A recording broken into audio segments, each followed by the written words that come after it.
You're listening to Sister Stargazers, celestial and terrestrial observations and advice from two real-life sisters.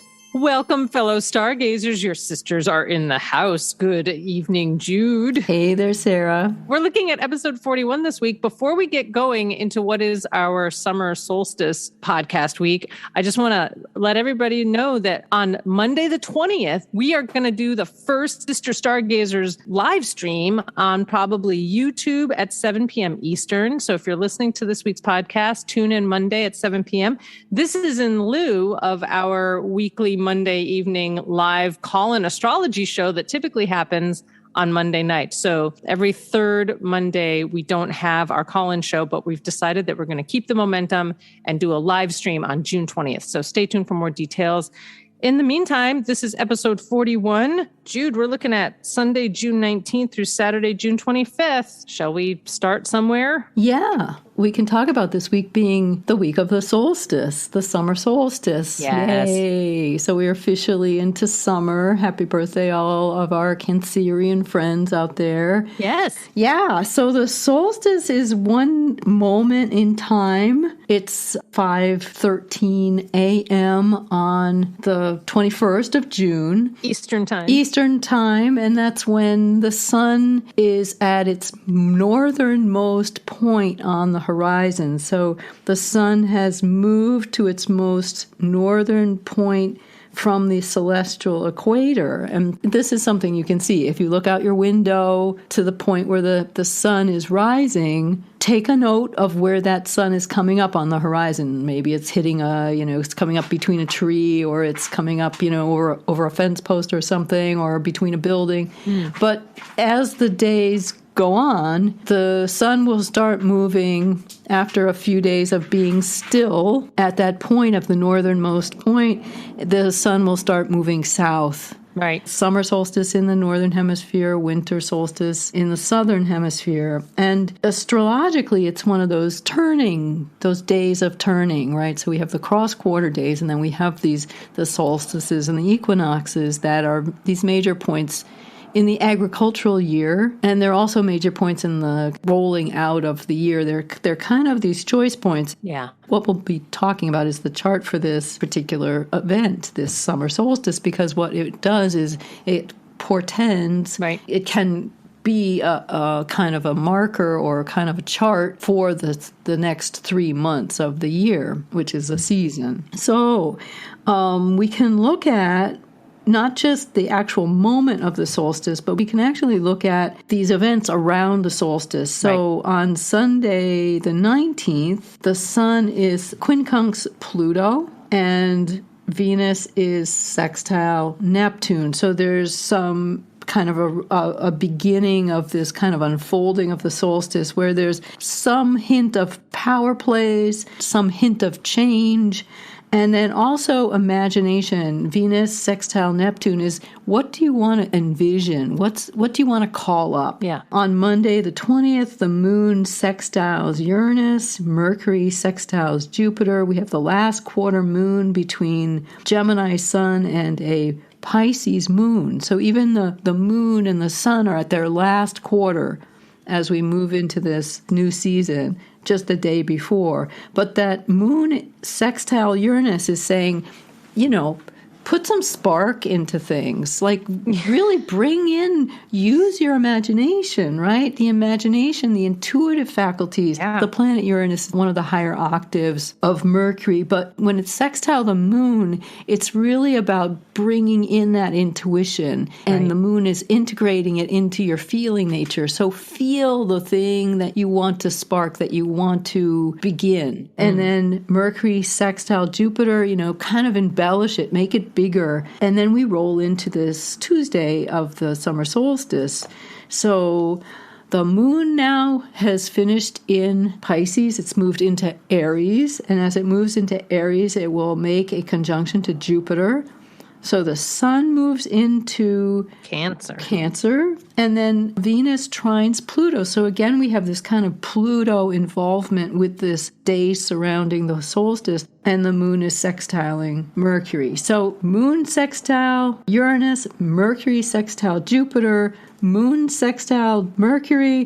These are all kind of hinting at creative visualization and the imagination, kind of pulling in a new vision. There are some personal planets in their home signs. So Venus is in Taurus, the sign that it rules. Mercury is in Gemini, the sign that it rules.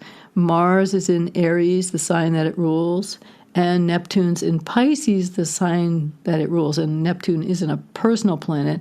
But with Mercury, Venus, and Mars in these signs that they rule, it gives those energies a little more cachet, a little more power, a little more sway. And it can also, in a sense, kind of silo those energies to be kind of acting out in very stereotypical ways. Right. They're on their home turf. Home field advantage. Yes, exactly. Right.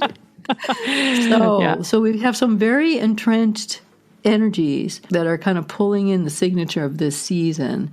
The other thing that I noticed right away was that Mars is at the midpoint between Chiron in Aries and Eris in Aries. So Chiron's at 16 Aries. Yeah. Eris, the planet of discord, is at 24 Aries. And Mars at 20 degrees Aries is right in between them. Smack in the middle. Right between them. I mean, 16 and 4 is 20. So Mars is at 20 degrees. Yeah. And 20 and 4 is 24. That's Eris is at 24 degrees. Yeah. Mars is right there, right in the middle. And so what this does is it makes Mars incredibly powerful. Wow. And on one side, he's got a lot of power for healing, but also for wounding, okay? And on the other side, he has a lot of power, aligns with Eris, because Eris is his kin. Eris is the sister of Mars, the planet of discord, but also the planet of the underrepresented, the underdog. Right? It's the energy of standing up for the underdog or standing up for principles that everyone else is ignoring. It's a point of integrity. Right? There's this offering here of really standing up for something that's really needed, some kind of change that's really needed. On the lower end of the manifestation of this energy, it can just be about quarreling and being disruptive and chaotic without any good cause, or just being really siloed in your camp of, pro this or pro that, and not being able to nuance the discussion of other voices. Yeah. So there's that potential, and that's a very hot stellium. Yeah. Eris and Mars are very, very activating in terms of their energy. And then Chiron is as well. I mean, Chiron does not let us slide. It's about our inner work. It's about inner healing. Yeah. Working on those things that are disturbing to us, that are upsetting to us, that are hurtful, that trigger us. Right. And also how we project those things into others, or having others being responsible, but they maybe not. So that's one camp. And then in Taurus, we have Venus at 28 degrees Taurus. We have the North Node at 21 Taurus. We have Pallas Athene at 23 Taurus, and Sedna at 29 Taurus. So again, there's this stellium between 8 degrees of that Taurus, that slice of the zodiac, of this planetary aspects of the feminine. So there's the strategist, there's the feminine archetype Venus, very receptive, magnetic qualities, peace, love. And then there's Sedna, which is about integration and really going for the highest ideal, the highest manifestation of the good, right? And overcoming a sense of abandonment or detachment. Right. It's more about integration. So we've got the North Node, Pallas, Venus, and Sedna, all in Taurus, which is the sign of values in the land, values of earth, values of worthiness or self-worth. Also, what we make, the things that we make with our hands or what we create, especially utilitarian objects. It's the artisan. So the idea that I'm seeing in this chart is, what do we want to make in the next 3 months? Yeah. That moves the needle towards a more holistic, more integrated, more loving person, planet, place, thing, community. How do we move towards that? Yeah. So we have Pluto. That's what I was going to say. Pluto is trining these Taurian aspects, which really is a possibility for transformation.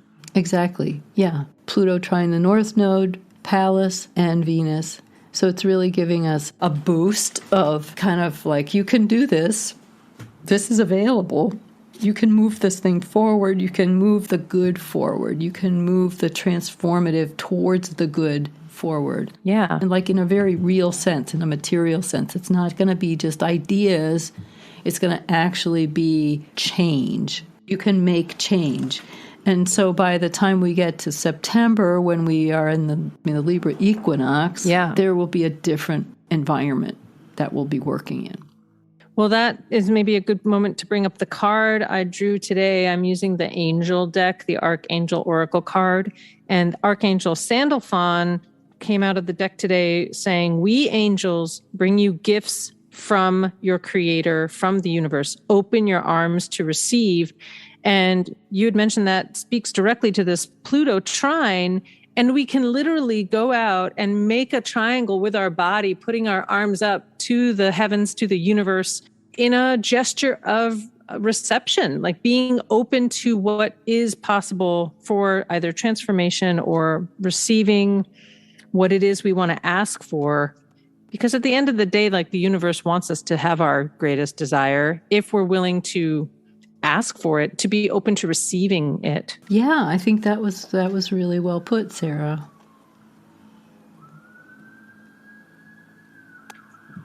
The fire engines roll out in the background.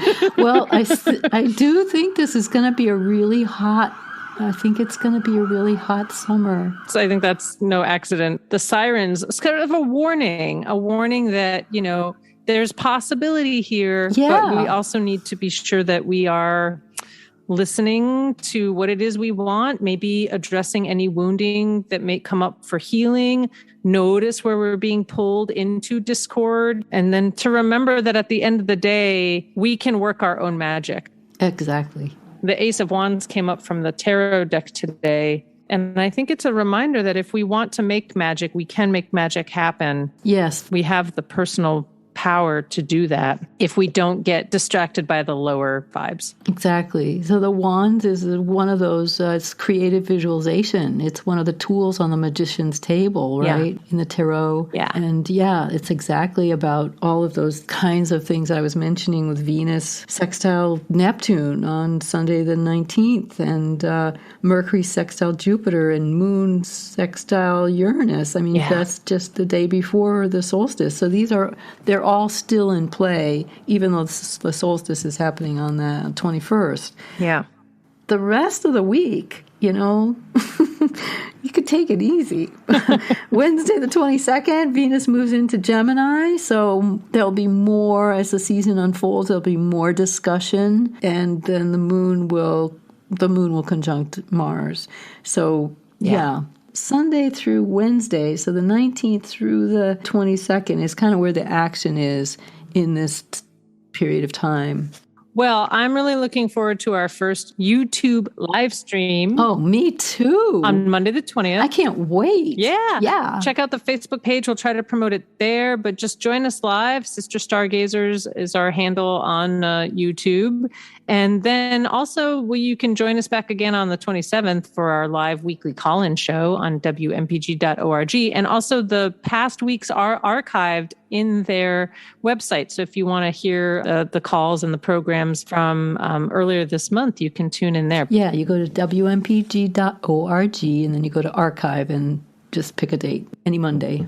Here's wishing everybody a really happy summer season. Happy birthday, Cancers. Thanks, everybody, for listening, tuning in, subscribing, hitting the like button, whatever it is you do. It's awesome.